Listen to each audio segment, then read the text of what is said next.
All right, welcome back to a brand new video of the August Individual Program, Technical Skills. I'm forgetting to talk about something. Oh yes. So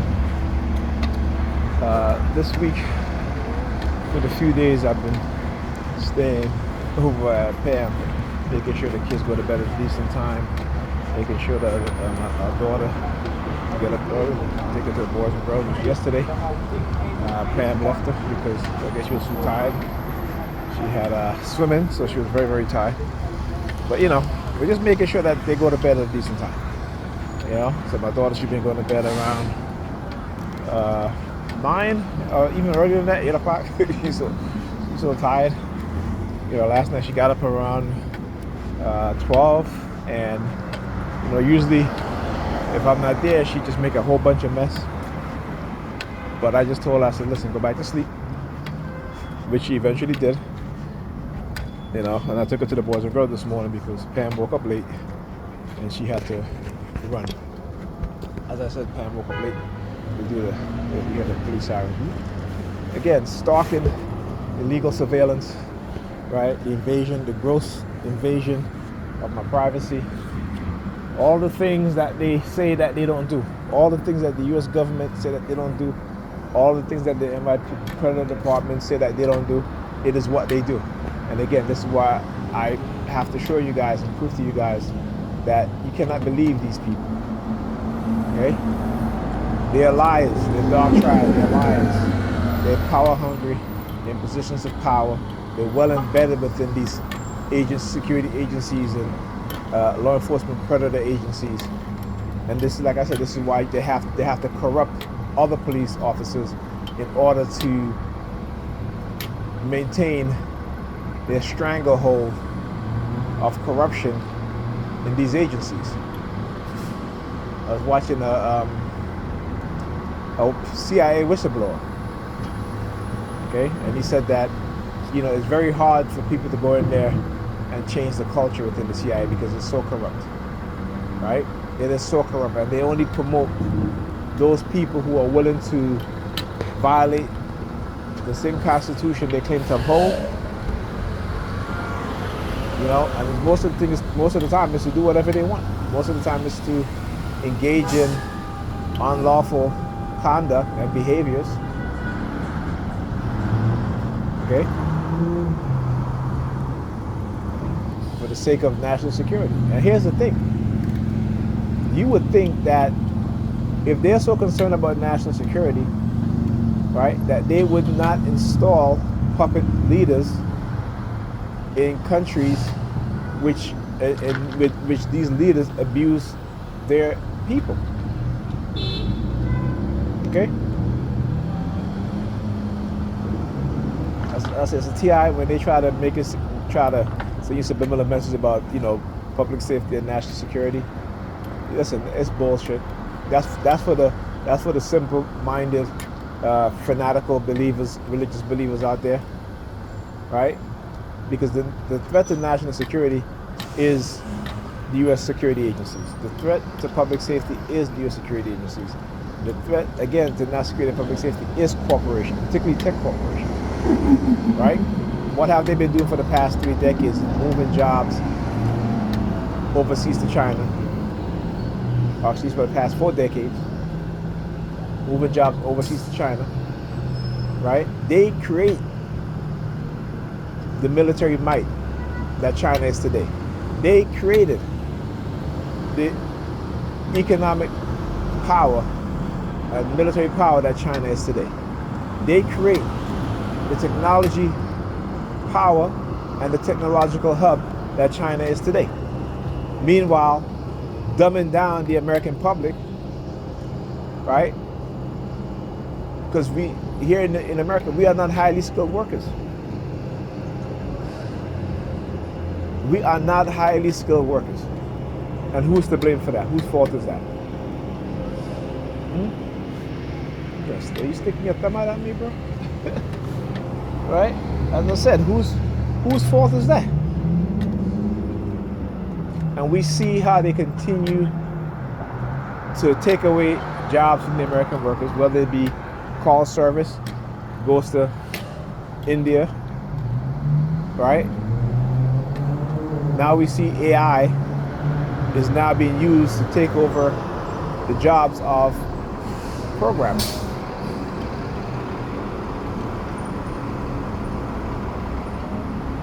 Right? And you wonder why people are not upset about it. Again, if you go and look up cognitive warfare and neurocognitive warfare, you will understand exactly why. You will understand and you will know exactly why. Okay?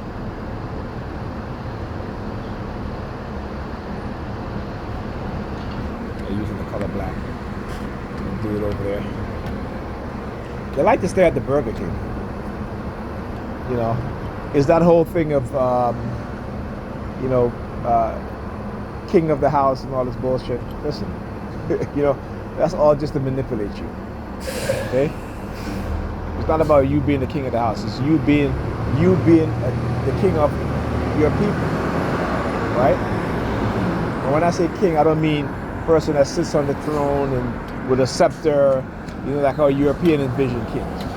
I'm talking about black kings, king and queens, who are fighting in the struggle for oppressed people, right?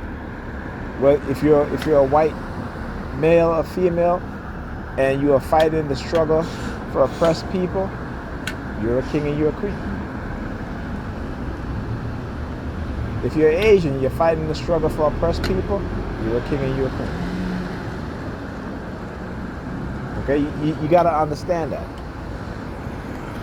You know, it's not like how you see black women there, you know, they're talking about their kings and their queens. Remember too, there's always good kings, good queens. There's also bad kings and bad queens. Okay? So we like to, you know, particularly black women like to throw themselves out as being queens. Right? Fine. If you're a queen, you're a queen. The question is, are you a good queen or are you a bad queen?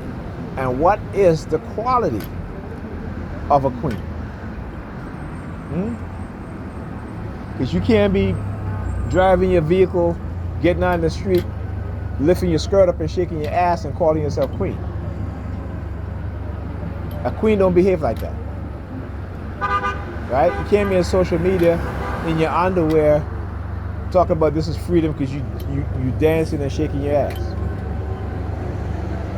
Or you wearing clothes that you can basically see through. Right? That's not the behavior of a queen. You know, this is why you see, you know, when black women get into politics, there is no standard of behavior. Right?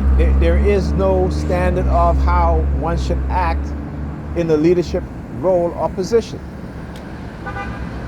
You know, it is, you know, look, I can do this, I can do that, I can say this, I can say that. You know, look, and I understand, you know, when you're in political office or what have you, you know, they're going to be fighting words and stuff like that. That's different. Okay? You're being attacked by the opposite, you know, your counterparts, the other political party. You defend yourself, or you sit there, you go on the attack. Okay. But again, how does it look when you see black female politicians? And thank goodness there wasn't too many of them. You know, posting twerking videos on YouTube. Right? And of course the public is going to be upset because you in that position, we hold you up in high regards to put you in that office. So there's a level of decorum, there's a level of, you know, the way how you would look at your credit department. I know I saw them going this way and then they come around. Right? There's certain things that you don't do and certain ways you don't act. You know, and if you do those things, do it in the privacy of your own home. Don't become a public spectacle, I should say. Right? Don't embarrass your constituents.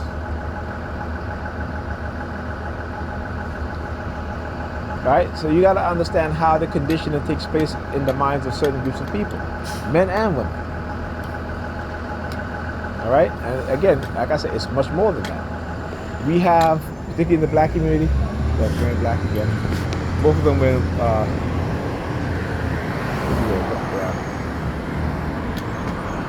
so he's standing over there. I see him over there. When he walked over, he kind of looked over at me, and then I was like, yeah, okay, whatever. Okay, bunch of fanatics. Okay, like I said, the crazy people will try to make you crazy. All right, the delusional people will try to make you delusional.